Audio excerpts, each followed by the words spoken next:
मैं बता दूं, मैं मीणा समाज से, मेरा नाम मदन मोहन मीणा है। अपनी टोडभीम तहसील से ही हूँ, आपका बेटा हूँ। किसानों की लड़ाई लड़ता हूँ, मजदूरों की लड़ाई लड़ता हूँ। मैं कोटा था, लेकिन मेरे काफी साथी यहाँ जुड़े हुए, उन्होंने बताया कि हमारे समाज के पुरोधा जिन्होंने पिछले 30 साल से समाज की लड़ाई लड़ी, सांसद बन जाता है, विधायक कोई बन जाता है, नेता कोई बन जाता है, लेकिन समाज के लिए लड़ने वाला कोई नहीं होता है। आज हमें जरूरत है समाज के लिए लड़ने के लिए। सांसद विधायक हर 5 साल में बदल जाते हैं, कोई बड़ा इशू नहीं है, लेकिन समाज का नेता जो समाज के लिए लड़ता है वो आजीवन रहता है। कर्नल साहब आज हमारे बीच नहीं है, लेकिन उन्होंने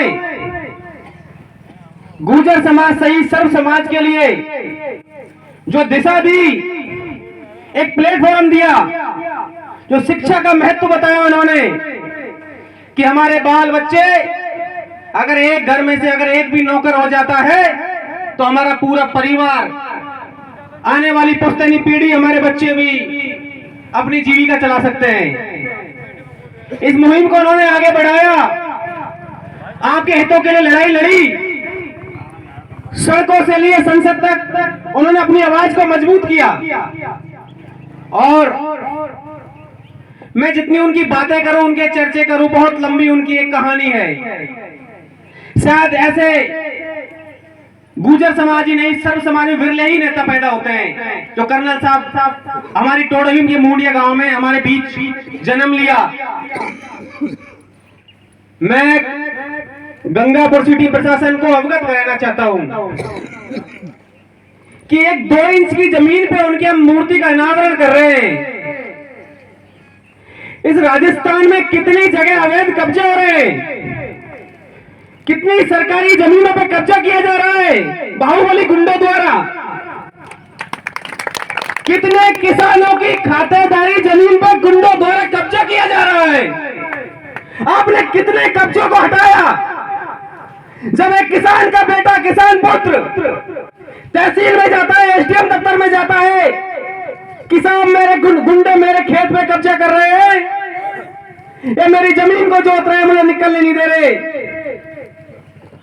आपने कितने जगह एक्शन लिया, और आज जिस समाज के पुरोधा के लिए सिर्फ 2 फीट की जगह नहीं दे पा रहे, मैं आपको चेतावनी देना चाहता हूं कि आप तो बहुत छोटी बात हो, प्रशासन, एसडीएम, कलेक्टर, तो कर्नल साहब के आगे सरकारें झुका करती थी। सरकारें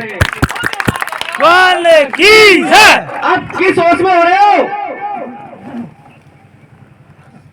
जब उंगली अगर सीधी से काम नहीं चलता तो ये वही समाज है उंगली टेढ़ी करके सरकार को पटरी पे बिठा सकता है।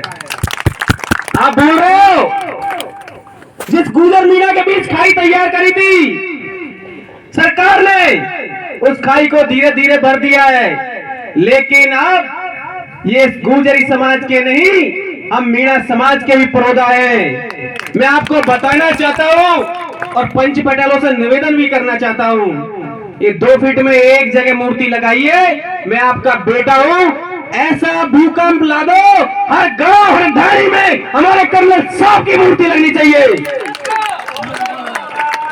प्रशासन को बता दो कि आपने एक जगह हमें रोका, हमने घर घर गांव गांव में मूर्ति लगा दी।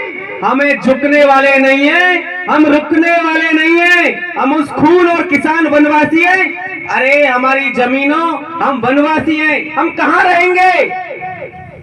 लगातार हमारी जनसंख्या बढ़ रही है, आप कब्जे हटाते रहते हो, हम रहेंगे कहां? आप जवाब दो।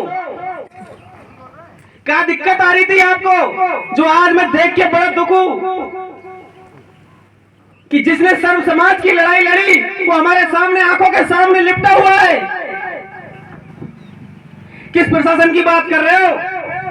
मैं सरकार से निवेदन करना चाहता हूं, अभी तक आप पे नांदोती में तहसीलदार, एसडीएम, बीडीओ नहीं लगे। आप किस प्रशासन की बात कर रहे हो? प्रशासन तो आपके पास है ही नहीं है, खाली पड़ा है। लोग दफ्तर में इंतजार कर रहे हैं, कब तहसीलदार आएगा, कब एसडीएम आएगा, कब बीडीओ आएगा। पिछले 6 महीने से लोग परेशान हैं, कभी टोडा भीम के चक्कर लगा रहे हैं, कभी गंगापुर के चक्कर लगा रहे हैं। कल एक सभा थी गंगापुर में, अपने जिले को खत्म किया जा रहा है, बड़ी सभा थी हमारी वहां पे, तीनों विधायक थे। कैसे कैसे कितने संघर्ष किए, कितने प्रयासों के बाद हमें जिले की सौगात मिली। हमें उम्मीद थी कि हमारे क्षेत्र का डेवलप होगा, कानून व्यवस्था सुधरेगी, लोगों को आसान होगा अधिकारियों के पास जाने में। लेकिन ये सरकार ना कांग्रेस हो चाहे बीजेपी हो, ये किसानों की सरकारें नहीं है। ये हमें लूटती है, कसौटती है, कब्जा करती है। हमारे हितों के लिए जब हम लड़ते हैं तो हमारे अत्याचार करती है।